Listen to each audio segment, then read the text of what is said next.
Nadie espera que la humillación venga de alguien que se sienta a tu lado en la mesa de socios. Nadie espera que empiece con bromas y termine con una guerra silenciosa. Pero cuando mi socio decidió avergonzarme públicamente, no levanté la voz. Solo esperé, y le di exactamente lo que merecía. 10 años atrás, yo era socio en un bufete de abogados respetable. De esos lugares donde todo parece pulcro, ordenado, impecable, al menos en la superficie. Los pasillos olían a café caro y a ansiedad reprimida. Las paredes estaban cubiertas de diplomas enmarcados, premios, fotos de juicios ganados. Todo gritaba control, excepto mi oficina. Mi escritorio estaba desordenado, no sucio, no caótico, solo vivo. Montones irregulares de documentos, copias de expedientes, notas adhesivas con letra apurada, carpetas abiertas esperando su turno. Yo sabía exactamente dónde estaba todo.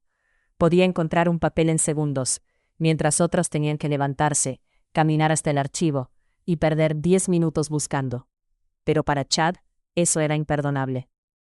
Chad era mi socio, y Chad era el tipo de persona que confundía orden con superioridad moral.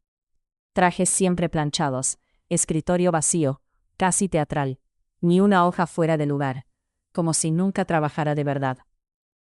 Al principio sus comentarios parecían inofensivos. «¿Cómo puedes pensar con ese desastre?», decía sonriendo en las reuniones. Las risas eran incómodas, forzadas, de esas que nacen más del miedo que del humor. Yo respondía con una sonrisa tranquila. «Si un escritorio desordenado es señal de una mente desordenada», decía, «¿de qué será señal un escritorio vacío?». Algunos sonreían. Chad no. Desde ese momento algo cambió. Ya no eran bromas aisladas. Eran comentarios constantes. En reuniones de socios, en eventos del bufete, incluso en la fiesta de fin de año, copa en mano, rodeado de colegas. «Bueno, al menos sabemos que si perdemos un expediente estará en tu escritorio». Sentí el calor subir por el cuello, no por vergüenza, sino por rabia contenida. Yo cumplía, ganaba casos, traía clientes, pero Chad no quería eficiencia, quería control, quería demostrar que él era mejor. Y lo peor no era lo que decía. Era cómo me miraban los demás después. Como si el desorden fuera una falla de carácter. Como si yo fuera menos profesional. Empecé a notar el peso psicológico. No dormía igual. Repasaba mentalmente cada comentario, cada risa ahogada. Me decía a mí misma que no importaba, que era un problema suyo. Pero el respeto, cuando se erosiona lentamente, duele más que un ataque directo. Y entonces cruzó una línea. Una mañana llegué temprano, abrí mi oficina, y me detuve en seco. Las persianas estaban abiertas. Cualquiera que pasara por el pasillo podía ver mi escritorio, mis pilas de documentos, mi desorden. Sentí un nudo en el estómago. La cerré. Respiré hondo. Seguí con mi día. Estaban abiertas otra vez. Y a la siguiente. Y a la siguiente. 2 semanas. Cada noche las dejaba cerradas. Cada mañana. Abiertas. No era casualidad. Miré otras oficinas. Las de los demás socios. Todas cerradas. Solo la mía expuesta. Mi mente empezó a hilar posibilidades. El personal de limpieza. ¿Un error? No. No era eso. Chad llegaba temprano. Siempre lo hacía. No dijo nada. Nunca dijo nada. Pero su silencio era ensordecedor. Y fue ahí cuando entendí algo muy claro. No quería hablar conmigo. No quería resolver nada. Quería humillarme. Y en ese momento, supe que una conversación madura no iba a servir. Porque hay personas que solo entienden una cosa. Las persianas abiertas se convirtieron en una rutina. Y no una rutina cualquiera. Una diseñada para desgastar. Cada mañana, antes incluso de encender la computadora, sentía esa pequeña punzada en el pecho. Ese segundo exacto en el que mis ojos iban directo a la ventana. Cerrada o abierta. Abierta o cerrada. Siempre abiertas. Era una humillación silenciosa. No había testigos directos. No había acusaciones formales. Solo exposición. Pasaban asistentes legales por el pasillo. Asociados jóvenes. Clientes ocasionales acompañados por recepcionistas. Algunos miraban de reojo. Otros fingían no hacerlo. Pero yo lo sentía igual. El juicio invisible. Empecé a cerrar la puerta de mi oficina con más frecuencia. No por privacidad, sino por vergüenza ajena. Y eso fue lo que más me dolió. Yo nunca había sentido vergüenza por mi trabajo. Mi escritorio era funcional, eficiente. Cada documento tenía una razón para estar ahí. Pero Chad había logrado algo peligroso. Había sembrado duda. Me encontré quedándome más tarde, ordenando papeles que no necesitaban ordenarse. Moviendo pilas solo para que se vieran mejor. Haciendo algo que jamás había hecho en años de carrera. Adaptarme al juicio de otro. Y mientras yo me desgastaba, Chad florecía. En reuniones su tono era condescendiente. ¿Todo bien por tu oficina?, decía, con falsa preocupación. No quiero que recursos humanos se preocupe por riesgos de seguridad. Riesgos, de papel. Nadie lo confrontaba, porque Chad sabía jugar el juego político. Sonreía, bromeaba, y siempre dejaba suficiente ambigüedad para parecer inocente. Yo pensé en hablar con él, varias veces. Ensayé conversaciones enteras en mi cabeza. Oye, esto es infantil. Somos socios, no estudiantes. Si tienes un problema, dilo de frente. Pero algo dentro de mí se detenía. Porque conocía a Chad, sabía que lo negaría. Que fingiría sorpresa, que se haría la víctima. Y lo peor, sabía que incluso si paraba, habría ganado. Habría probado que podía empujarme, que podía incomodarme, que podía cambiar mi comportamiento. Y yo no estaba dispuesta a regalarle eso. Las noches se volvieron más largas, dormía mal, me despertaba pensando en persianas, en miradas, en comentarios no dichos. Hasta que una noche, algo cambió. Estaba revisando archivos antiguos del bufete, fotos históricas, eventos pasados. Un recuerdo que no buscaba. Apareció. Un viaje del bufete a un lago cercano, años antes de que yo me uniera. Risas, cervezas, gente fuera de su traje habitual. Y entonces lo vi. Chad. Gorra hacia atrás, sonrisa exagerada, brazo flexionado, posando. Al lado de una empleada joven. Sus brazos eran ridículamente delgados, no ofensivo, no cruel, solo poco digno. No era el Chad de los trajes caros y la postura de poder. Era un hombre intentando parecer impresionante, y fallando. Sentí algo que no había sentido en semanas. Calma. No rabia. No ansiedad. Claridad. No quería gritar. No quería exponerlo públicamente con palabras. Solo quería que entendiera. Que el control funciona en ambos sentidos. Imprimí la foto. Luego otra. Y otra. A color. Tamaño A4. Después escribí el mensaje. Sencillo. Educado. Irreversible. Por favor, no abras mis persianas. Prefiero mantenerlas cerradas. Si retiras esta foto, colocaré otra. He hecho varias copias. No había amenazas. No había insultos. Solo hechos. Esa noche, mientras pegaba la foto al nivel de los ojos, sentí el pulso acelerarse. No por miedo, sino por anticipación. Si nadie abría las persianas, nadie vería la foto. Problema resuelto. Pero si alguien lo hacía, entonces todos verían a Chad. Al Chad que él no quería que existiera. Cerré las persianas. Apagué la luz. Me fui. Y por primera vez en semanas, dormí profundamente. Pero la mañana siguiente traería una reacción que no esperaba. La mañana siguiente llegué antes de lo habitual. El edificio aún estaba medio dormido. Las luces del pasillo eran frías.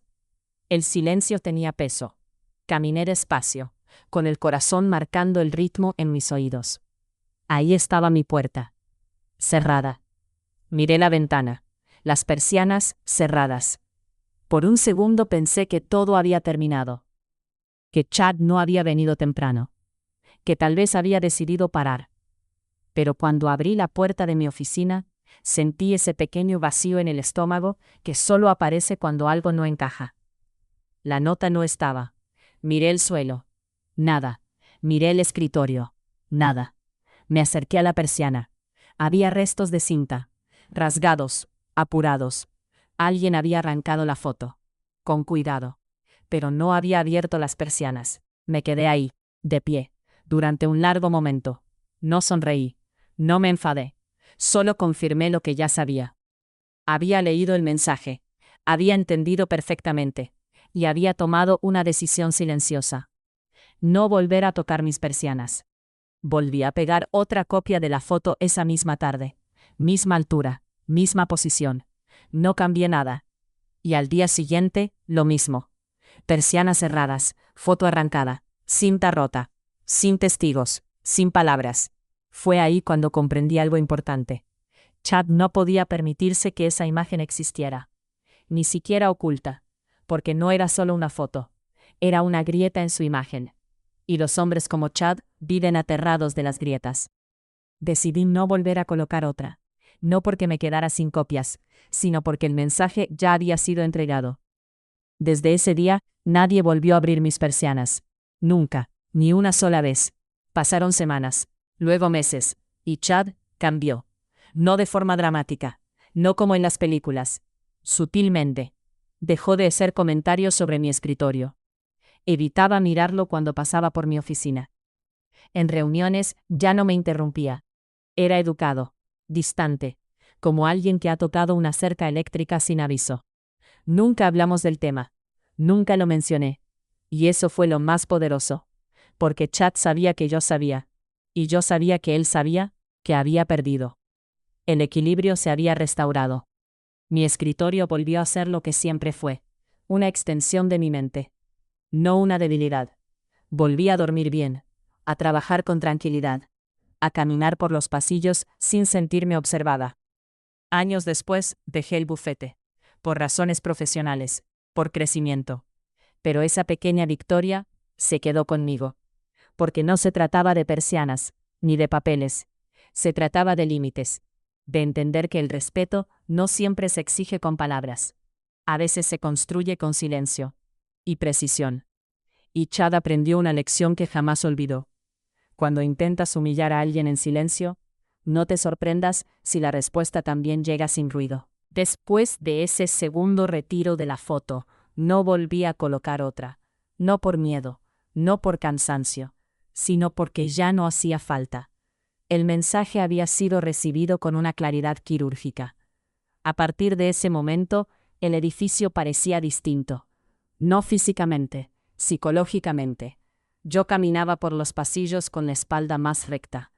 No porque hubiera ganado, sino porque había recuperado algo que me habían intentado quitar. Mi espacio. Chad, en cambio, comenzó a encogerse.